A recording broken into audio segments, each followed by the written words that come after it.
Hi guys, this is Vidas. And Osha. Let's start episode 186 of Ask Vidas and Osha podcast.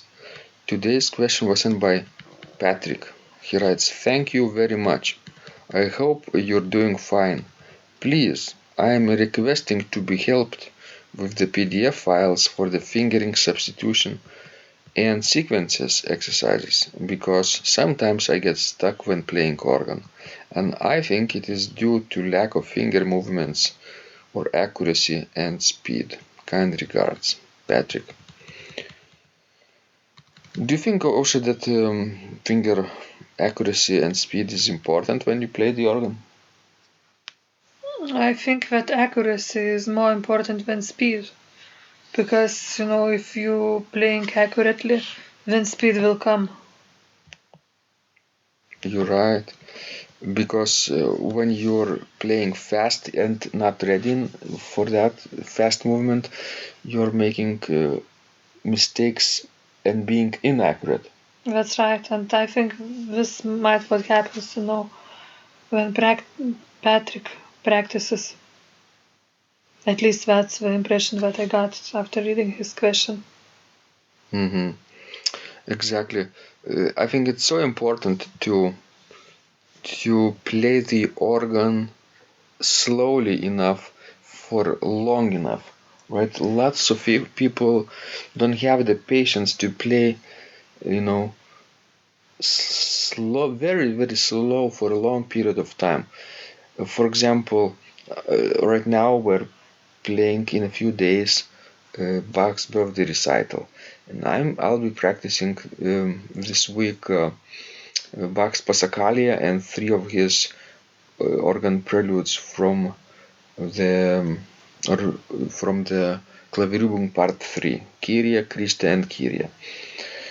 And last week when we practiced with Osha at the church, I played everything at the concert tempo with some mistakes. And now, since I know all the spots where I make mistakes, my goal for this week is to play extremely slow. Is this a right strategy, Osha? Yes, I think so, yes. You said yourself that you will not be playing fast That's right. this week. Mm-hmm.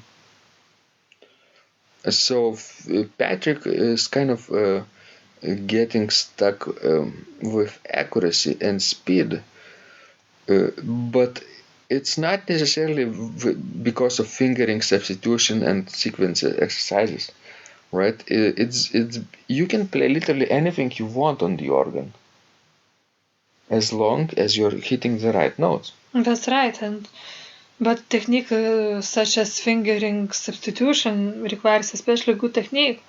And it means that, you need to learn that piece slowly first.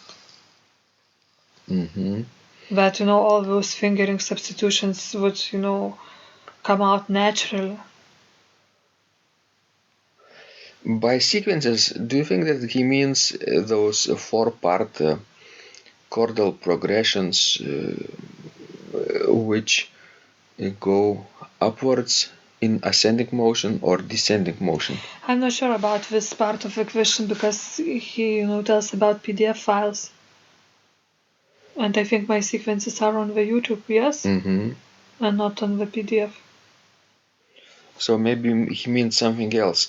But playing sequences is part of the curriculum at school, right? Where we teach. Yes. For harmony. Yes. And this is not only good for understanding chordal harmony, but probably good for keyboard technique as well. Yes, and for improvisation. And in general for playing repertoire. Because I noticed that sometimes, when my concentration, disappears during recital, for example, and I'm at the place of cadence, I can just play it. A cadence. Yes, a cadence. Or a sequence. A cadence, a sequence, and all those,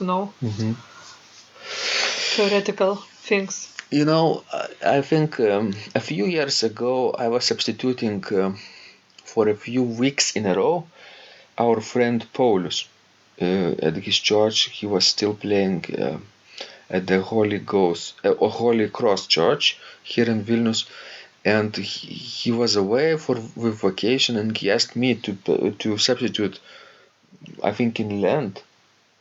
And since I agreed, I thought how I could best use the situation to my advantage.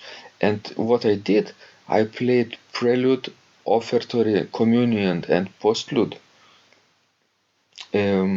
as improvisation, but in the form of versets.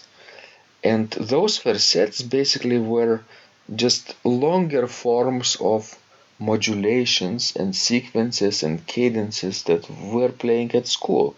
Does this sound like beneficial, Osha? Yes, it sounds beneficial. And another thing, that I realized that some beginners, don't have a good muscle technique in the fingers. Finger independence. Yes. So, and that's because their muscles are just too weak. I know how to fix this. And I think this might be a problem why, you cannot do sequences and play in the fast tempo accurately. I know what to do. And Patrick and other people could benefit from this too. Because so many people come to the organ after playing piano first. And piano it's much easier for fingers, to play on the piano, because sort of the touch is softer, and you have that nice sostenuto pedal, which can sort of cover up all your mistakes and make things easier. And organ doesn't forget this. Yes, organ doesn't forget it. And doesn't forgive. Because that's right. Because on the organ, if you have to play legato, you have to use your fingers. If you need to articulate, you have to use your fingers. You have no sostenuto pedal whatsoever. So you have to have finger independence and good muscles. As I said, I know how to fix this. Would you like to hear the solution? Sure, of course. And I know you are eager to tell it. Like, the famous answer from Pride and Prejudice? Yes. Tell us. You want to tell me, and I have no objections of hearing it. That's what Mr. Bennet told to his wife when she was gossiping. Okay, then you will be Mr. Bennet and I will be your wife. Yes, excellent. So, a solution according to Mr. Bennet's wife, or Mr. Bennet, I forget who I am now. So, everybody knows the benefit of playing Bach's inventions, right? They are pedagogical little gems. But not only pedagogical, they're beautiful little miniatures for two voices. One for the right hand, another for the left hand. And, in our youth, we all have played maybe a few of them.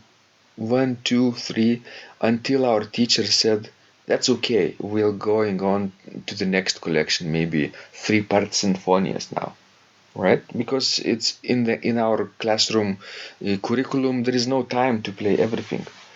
But believe me, when Bach wrote this collection for his son Wilhelm Friedemann, I can guarantee that Wilhelm Friedemann played all 15 of them. Do you believe this, Osha? Yes, I believe it. Yes. So, if you want to be as good, at least as good as Wilhelm Friedemann, and maybe even better, play those 15 two-part inventions by Bach diligently, at least for a few months, and then decide if your technique is improving or not, because each hand has its own beautiful melody. It's like a two-part fugue basically, but not quite, less complicated. But you will thank yourself for this later, right, Osha? Yes, that's right. All of them, but not in the order that you know in the modern collections, but in the order that they were written first. And the order was different. It was written in a different setting of keys: C major, D minor, E minor, F major, G major, A minor, B minor, B flat major, A major, G minor, F minor, E major, E flat major, D major, and C minor. Imagine that.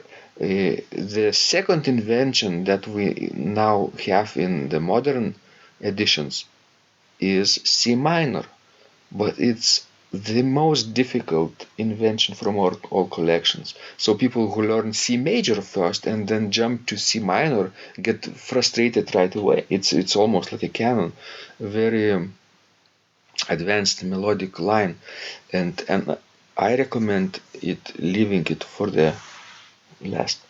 Yes, and if you want to see the original, there is the facsimile edition of Bach's inventions, and you can find the original order in that collection. What would you do, Osha, if you have mastered, even memorized all those 15 inventions? What would you play next? Then I would play three-part symphonies. I knew that. We are all like very similar. And at school actually we called them inventions as well. I don't know why, but that was the case, at least in my school. Because they are from the similar collections, right? Like 15, Yes. 15, and the order of original ordering of keys is the same. Not C major, C minor, but C major, D minor, right? That was the original ordering that Bach wrote for his son, Wilhelm Friedemann. So then afterwards, after those two-part inventions, study three-part symphonies. And afterwards, check your technique. You will not believe what you have achieved at that time. So maybe it will take, I don't know, a year or two to do this. But since you have a lifetime of education and improvement, there is no rush. And actually this collection is equally good for piano and for organ. Because, for example, well-tempered clavier, I would not suggest to play it on the organ. But inventions sounds well on the organ. Yeah, because each voice is so obligato and cantabile manner, so you could even sing. Oh, you could improve your perfect pitch also. You could sing each line as we sometimes suggest and play the rest. That would be extremely beneficial. Of course, this is not for the weak of will. Yes. But we teach the best. Thanks, guys. This was Vidas. And Tusha. And remember, when you practice, Miracles happen.